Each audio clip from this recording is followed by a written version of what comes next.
Okay, so I have two more things I want to talk about.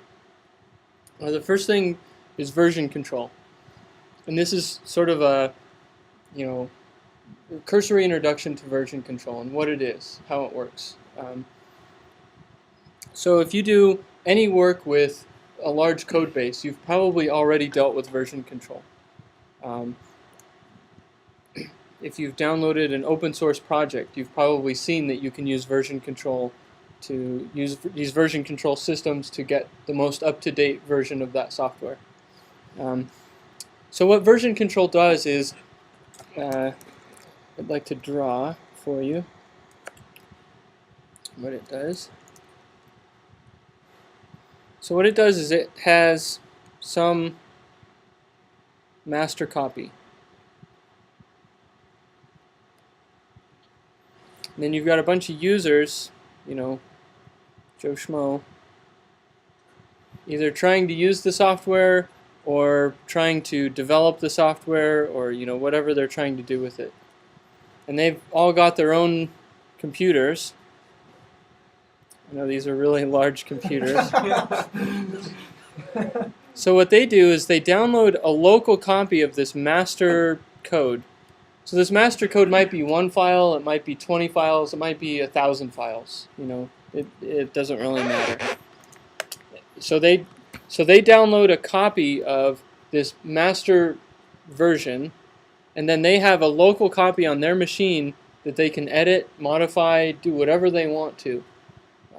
So in the case of scientific software, maybe they're downloading a master copy and they're adding some new model, or they're fixing the implementation of some other model, or whatever. So this master copy doesn't know anything about the users and what the users are doing with their local copy. And in the case of a lot of open source software projects, they're using these version control systems, and there's like thousands of people with their own thousands of local copies. So it's really useful that the master copy doesn't know anything about these local copies. So then the users give some special command that will communicate all the changes they've made back to the master copy, so that the master copy will now know about the changes they made, and the most up-to-date version of the master copy will have those changes. But the reason it's called version control is if Joe breaks it, let's say this guy is Joe. If Joe breaks it, and all of a sudden he checked in changes that made everything break and it doesn't compile anymore, or it returns wrong results or whatever, then the old copy is still available on the master server, wherever the master version is held. So each time somebody checks in changes, it understands, okay, here's the old version, here's the changes that were made for this person checking in their revision. And so you might have 100 people checking in all their changes. You can go back to any version of that code and download it and run it for that particular version. And so if somebody breaks it, you just go back to the previous version, you figure out what they changed and what broke, and then you can check in a fixed version that'll replace theirs, the copy that they broke.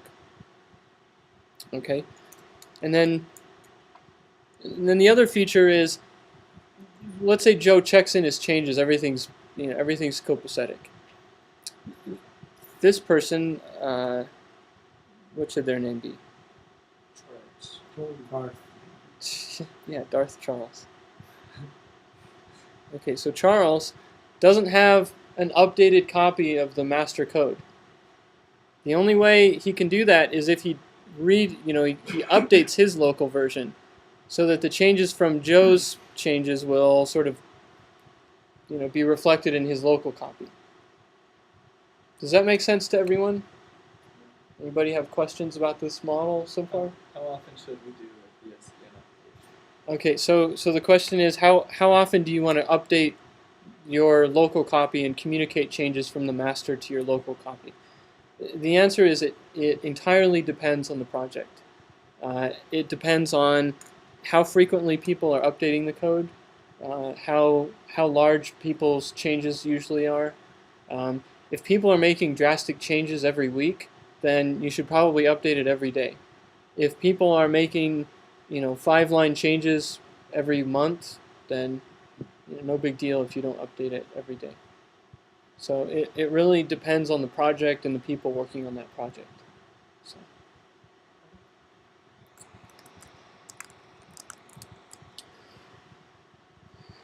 So there's a whole bunch of different version control systems. And this is kind of typical of Unix. There's always like 10 different tools to do the same thing.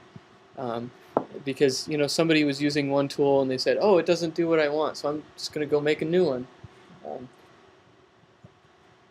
So each of these is different, but they do essentially the same thing. This model I showed you is essentially the same on all of these different version control systems.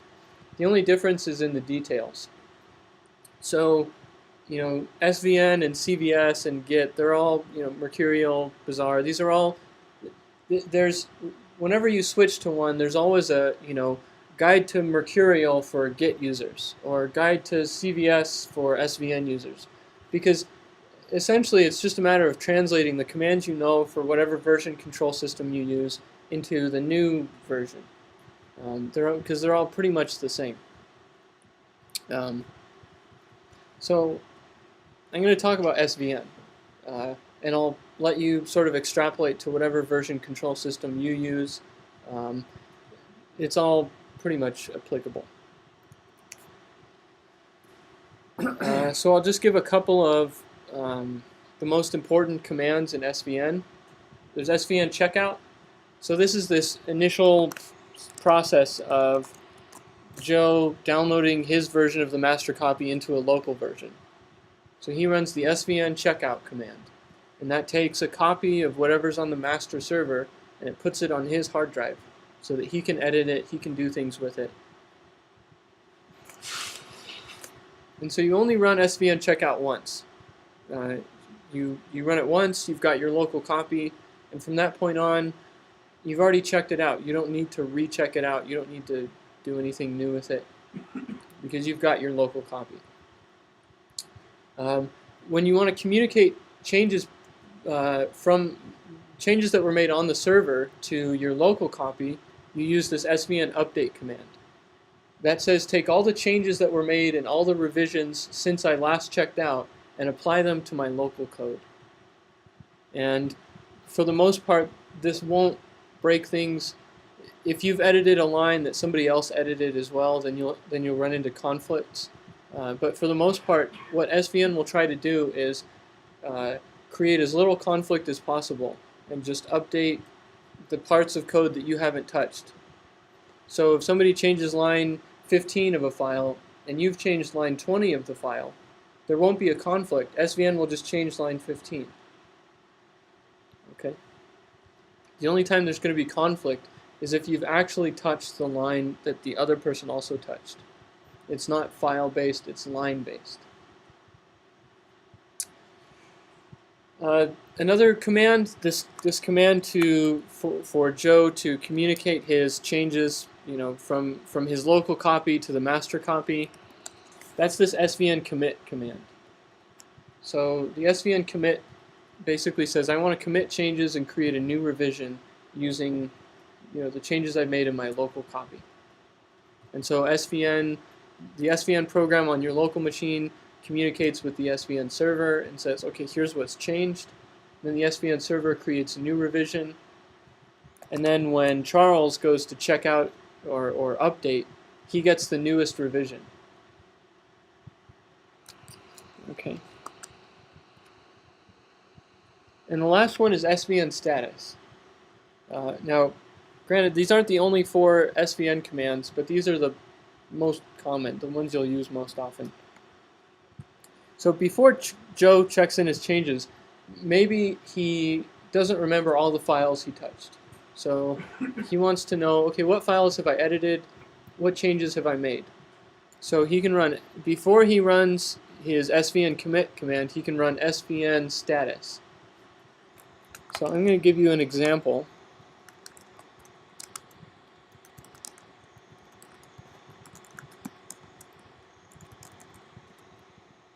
So I've got an SVN repository set up for my documents. So what I'm going to do is show you an example of how this works. So I type SVN status.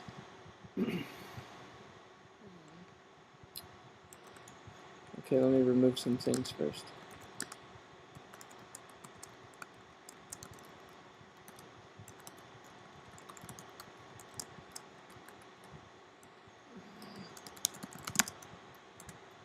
Okay, so I run this svn status command.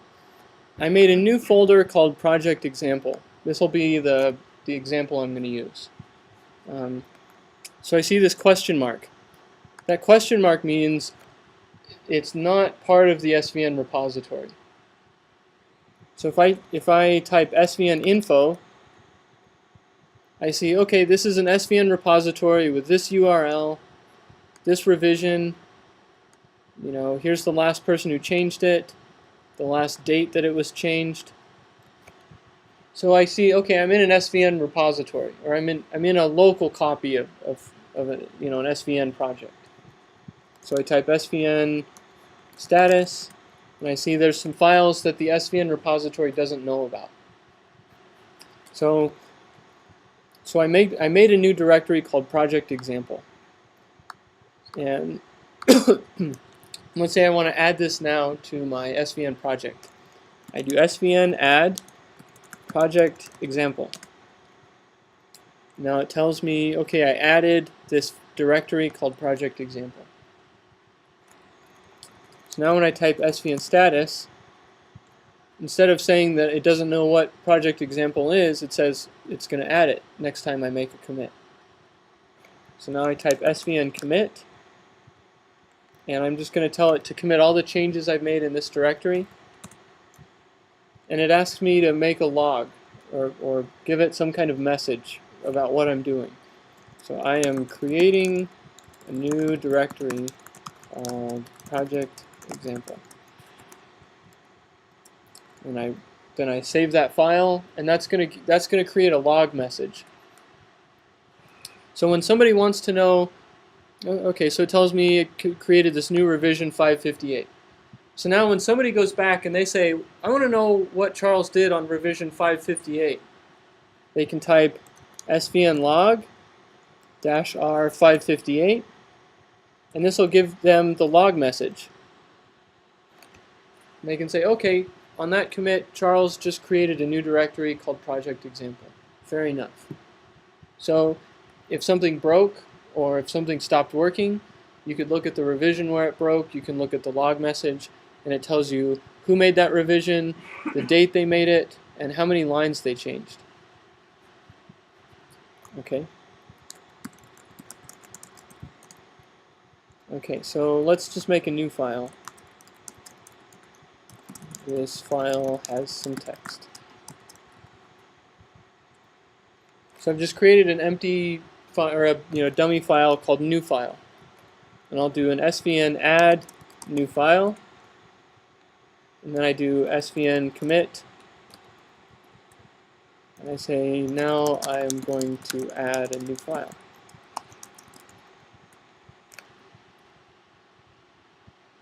And so I created a new revision for my new file.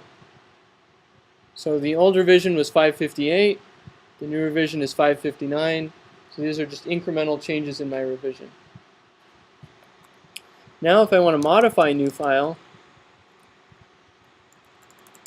I want to say this file has some modified text. When I type svn status, I see this M. So that means I've modified that file. And the check-in procedure is the same, svn commit, modifying a file. I make my commit, and it creates a new revision. Okay. So is this making sense to everybody? Am I moving too fast at all? Okay. So let's say somebody screwed up and they modified a file in a way they weren't supposed to. And I say, okay, I need to get this code running and the latest revision broke it. So I want to update to a previous revision. I can do svn update, and then I can give it either this, I can say everything in this directory by putting dot, or I can say just what file I want to update. So I can give it a particular file. And then if I use this -r, I can tell it what revision I want to revert to. So I can say 559. So it's going to update that file to the previous revision. And I see that it doesn't say this file has some modified text, it just says this file has some text, which is the original revision that I checked in. Okay. And if I type svn update new file and I give it 560, it's going to update it now to the 560 revision. If I look at the same file, now it has some modified text. So it's like magic. Where is this file at? It's on this. It's on the. This is on my hard drive in Documents Work Project Example. And so these different versions of the file are stored on a server, and that server runs SVN, but it runs it as a server instead of a client or a user. So you can think of this as, oops.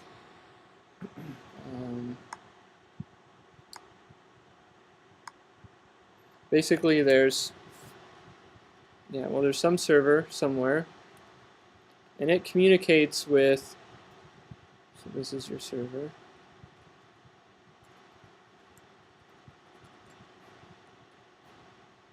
and it communicates with the client.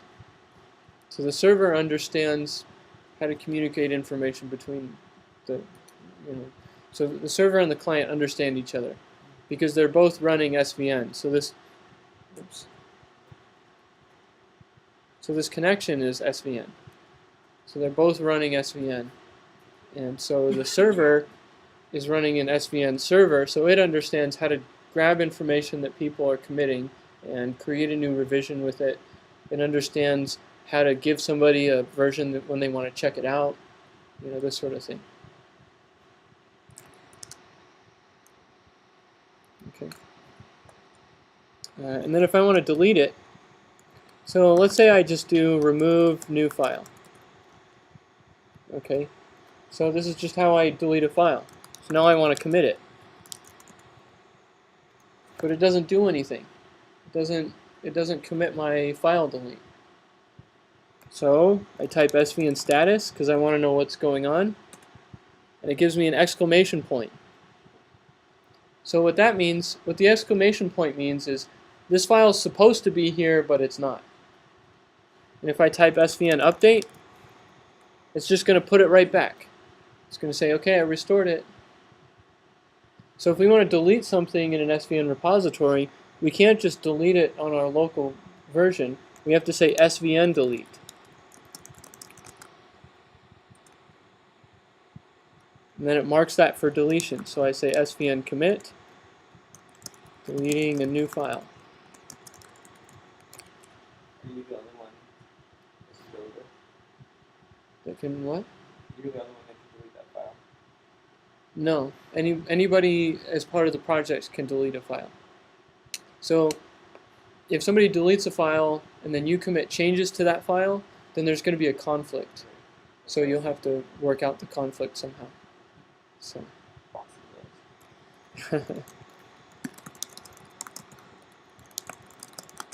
So I'm going to add this file back in, and I'll show you this. There's an analogous problem when you try and move a file. If I move new file to, old file, and I try and do svn commit, it's not going to do anything. For the same reason, when I type svn status, it's going to say, can't find new file, and I don't know what this old file is. So we have to move it back to its old original name, and then we have to do svn move new file to old file. And what that basically does is it deletes the old one and creates a new one. And then I do svn commit, moving a file, and it creates a new revision. Okay. So does that make sense to everybody? Okay. Can I have a summary of all the revisions or a list of revisions? Yeah.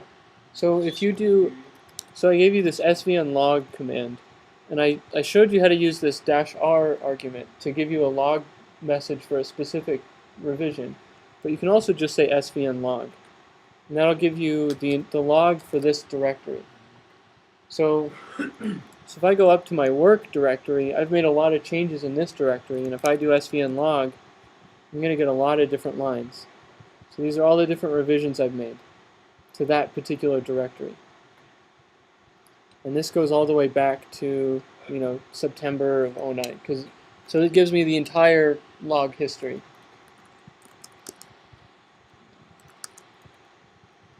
Or if I do svn log old file, it'll give me the log messages related to that old file.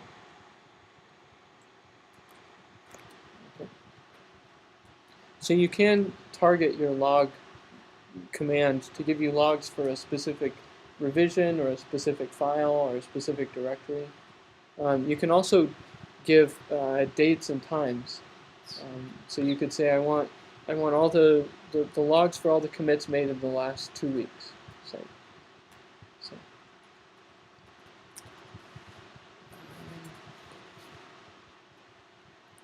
Any other questions about that? Okay. So I'll point you to a reference online that's a very comprehensive SVN reference.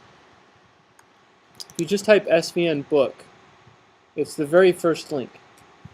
So this is an O'Reilly book. O'Reilly books are really high quality computer books. And it's an O'Reilly book about Subversion, and it's entirely electronic. Oops. So if you want to know anything about SVN, this book covers SVN in very deep detail. So you can go to single or multi-page edition. You can look through the table of contents and just get an idea of how extensive this book is. So it gives you fundamental concepts, all this stuff, basic usage, it goes through advanced topics, branches and trunks and tags, administration, so if you're running an SVN repository, how to do that, how to set up a server, all kinds of different information. And then it gives this comprehensive list of all the different SVN commands that you can give and all the different arguments for it. So if you go to SVN log, it'll give you a synopsis of how you run SVN log, a description of the command. It'll give you some options for that, and it'll also give you a whole bunch of examples. And it'll give you all kinds of information, more than you ever wanted to know. And that's just one command. It's got this much on almost every single command in there. So that's a great reference if you have any confusion or questions about SVN. And that kind of concludes the SVN portion of things. So are there any other questions about SVN? What is the current version of SVN posted on the server? I don't know what the current version is. Generally, if you stick with one version of SVN, then generally you won't have any problems. If you try and switch between versions of SVN, though, you can run into trouble.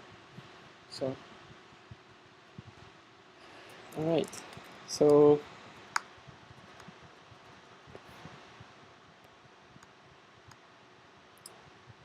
I'd like to talk a little bit about doxygen now.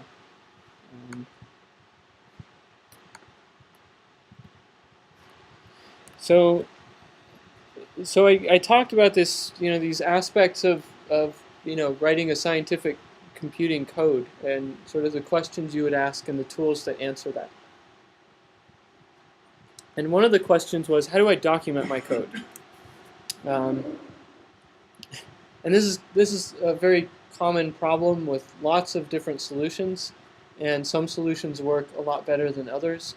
Um, and generally, if you look at open source projects, you get a lot of examples of how not to do things. You'll see documentation that's 2 or 3 years out of date, and a lot of times the reason for that is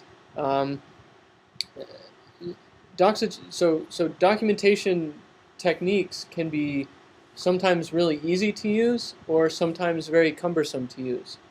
And the easier it is to document your code, the better your documentation is going to be. So Doxygen takes that idea a step further and says, well, why not just document your code in the comments, so that instead of having to open up a LaTeX file and add a new section every time you do something, or having to reproduce all the work you've put in by just rewriting all the commands and things you put in the code, why not just grab that stuff directly from the code?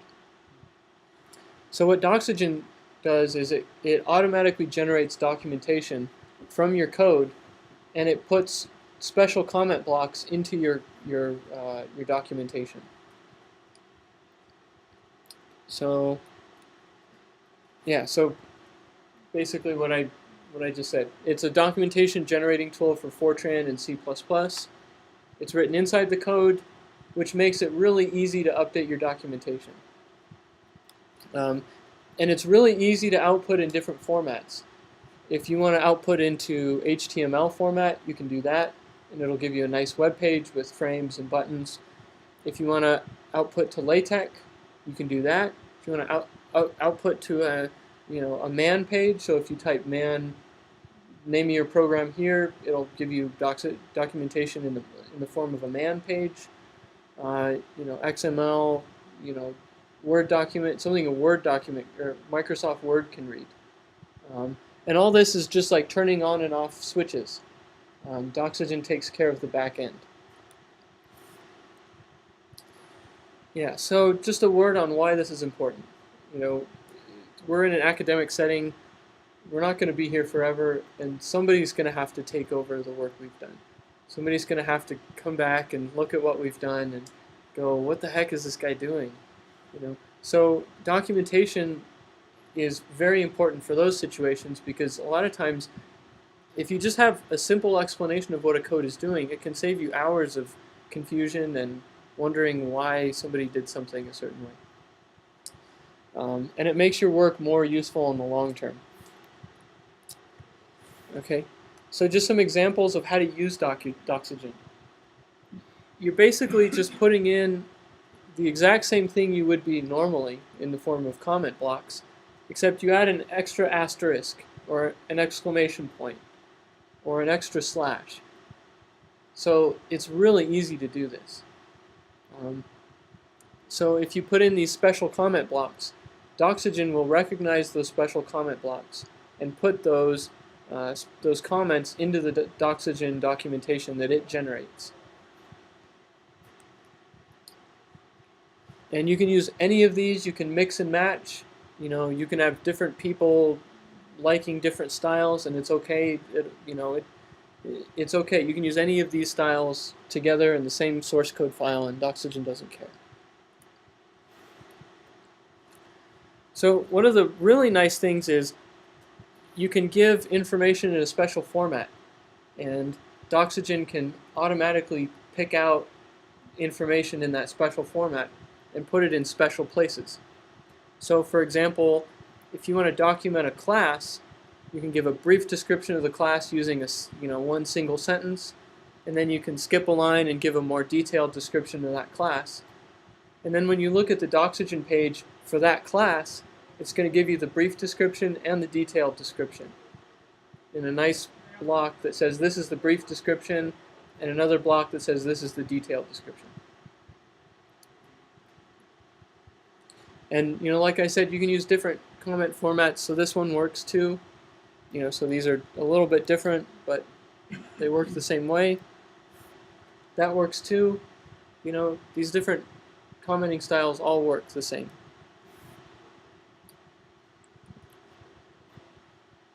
So just a few examples.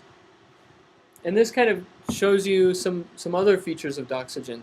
There's these special tags. You see this @param and @return. So these are special Doxygen keywords.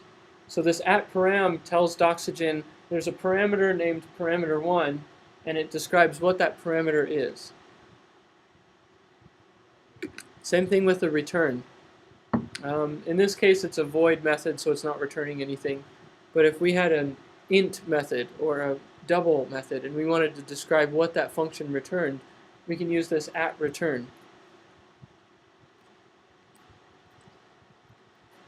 Same thing, same thing with the comments. You can put this a whole bunch of different ways. Yeah. Can I have pieces of code as a comments or as a documentation? I'm not sure what you mean. So you have a description of the code, but if I want to put a piece of the code as an explanation of the function or the code, what can I do? What should I do? So I'll show you what the Doxygen output looks like in just a minute. So you can actually look at the source code for each class. So if you want to look at the actual code, you can just click a link and it'll show you the actual code. So in a lot of situations, it's not useful to just copy and paste code into a comment. You can do that if you want, though. So what might be more useful is to explain using maybe pseudocode what the function is doing. And then if they want to see the actual code, they can just click the link to look at the source code.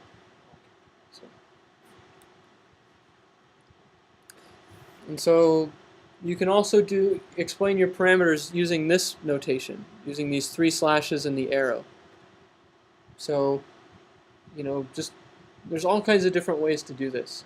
And these are all documented in the Doxygen documentation.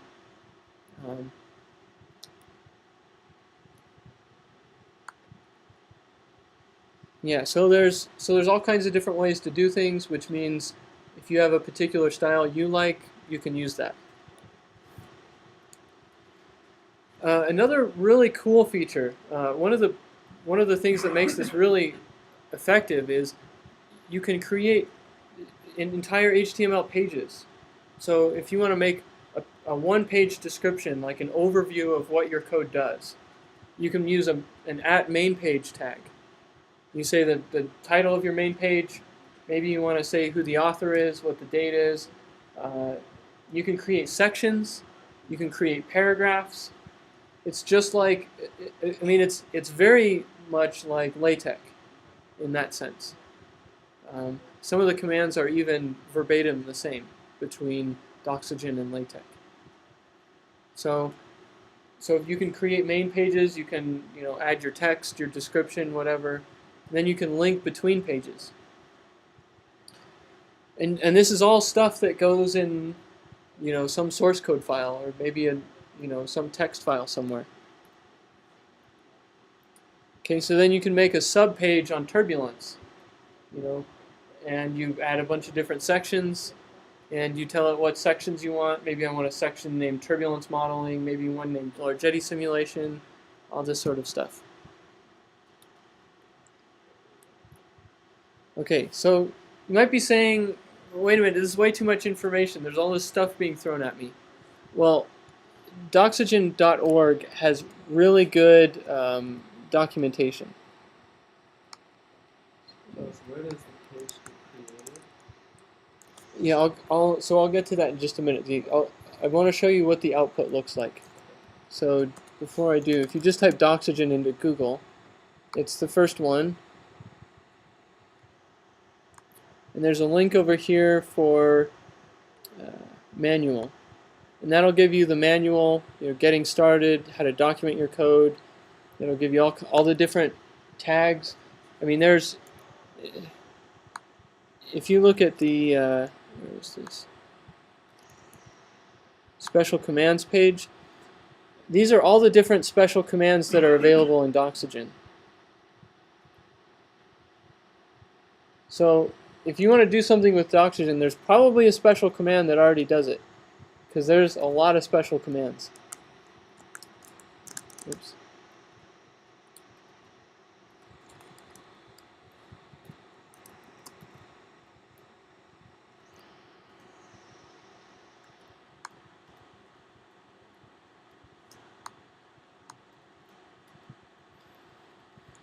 Okay.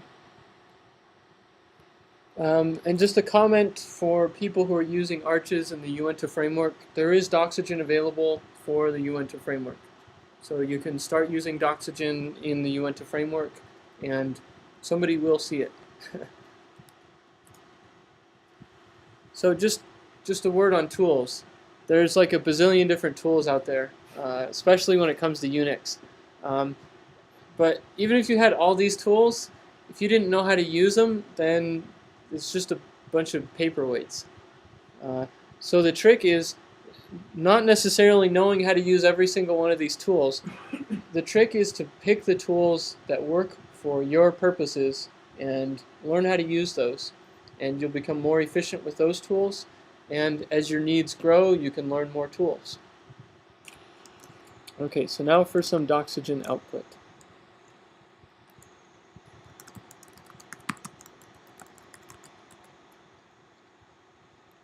So the CRSIM software wiki, I don't know how many of you are using this, but this has Doxygen for several different projects.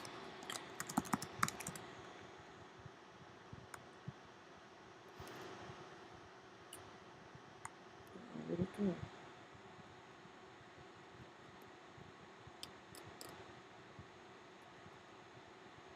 Where did the Doxygen go?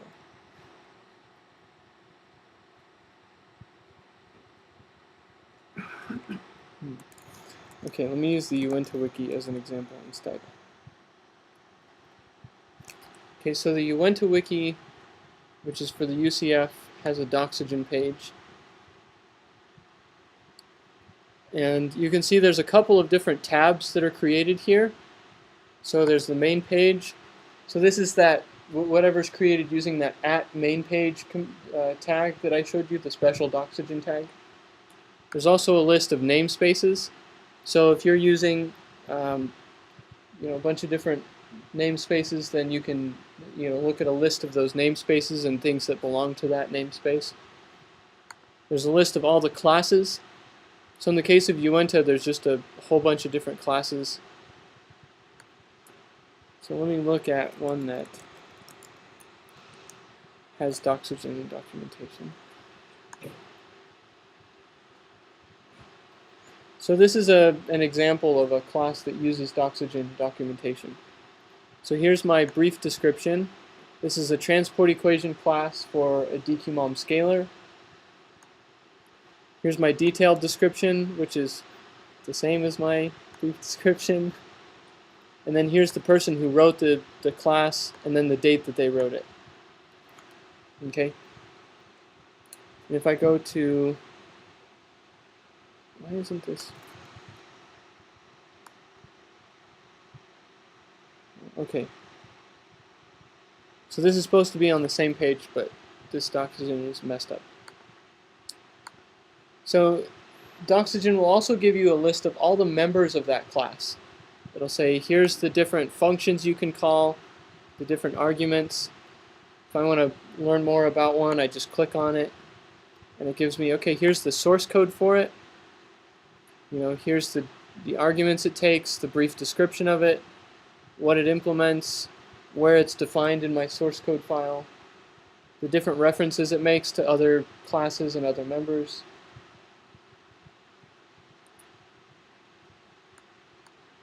Oops. So you can see this is all created automatically, and for somebody who's just learning this code, this is extremely useful. So they can go in, even if there's no Doxygen comments, they can still go in, look at all of these different methods, look at the source code just for that method, in the same exact spot, and get a very quick idea of what that method is doing.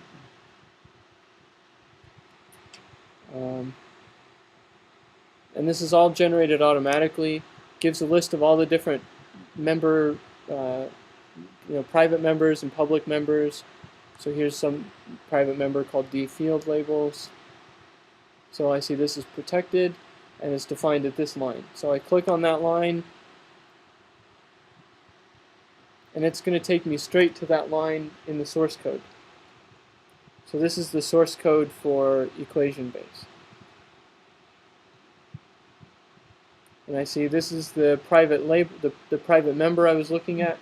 So it takes me straight to wherever that's defined in the source code. Is that the option for batches, just for batches? Yeah. Well, this is for all of Uinta. So if there are some different codes in the framework, how can I know which code I'm looking for? So or which code I'm seeing. well, so one way is to just look where it's located. So this one is located in CCA components arches. So this is just some devolatilization class. If I look at where it's defined, I see it's defined in this arches directory. So this is an arches class. If I go to, maybe I want to look at,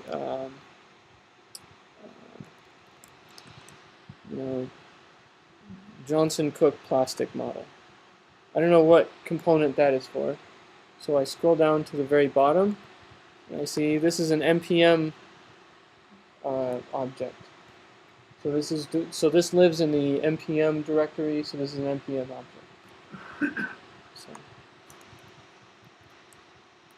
And this also lists things that are part of the framework, like the data warehouse.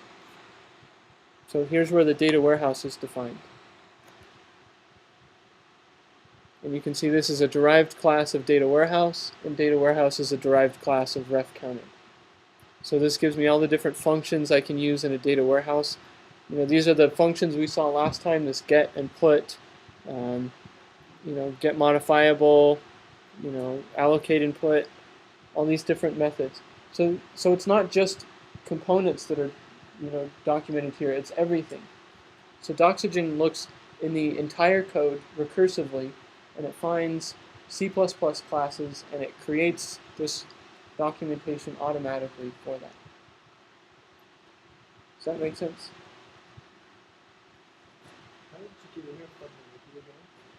So if you go to the Uinta wiki, if you go to uinta.utah.edu and click wiki, then in the upper right there's this Doxygen tab. Oh, I see. And there's supposed to be one on the CRSim wiki, but I'm not sure. Right there, and then I clicked on it, and then I had it right up there. And then I don't know. So yeah, that's Doxygen. Any thoughts? Any comments on Doxygen?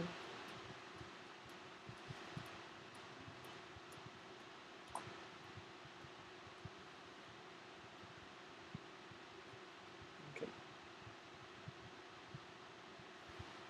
All right. Well, so that covered. Let's see. What that covered how you edit your source code, how you control changes to your source code, how you document your source code, and now we see, how to basically automatically generate documentation. So this literally requires almost no effort, and it generates this really nice, really usable documentation. And it doesn't leave anything out because it forgot about a class, So you're not subject to these, human errors of some developer saying, "Oh, I know what that class does. I don't need to document it," And so you have incomplete documentation or incorrect documentation. Doxygen is going to look at the actual source code, and it'll automatically generate correct and complete documentation, which is great. Because documentation is a big hassle when you're trying to develop a software project. And Doxygen basically makes it very easy. So there you go. that concludes this workshop. So thanks for coming. Thanks for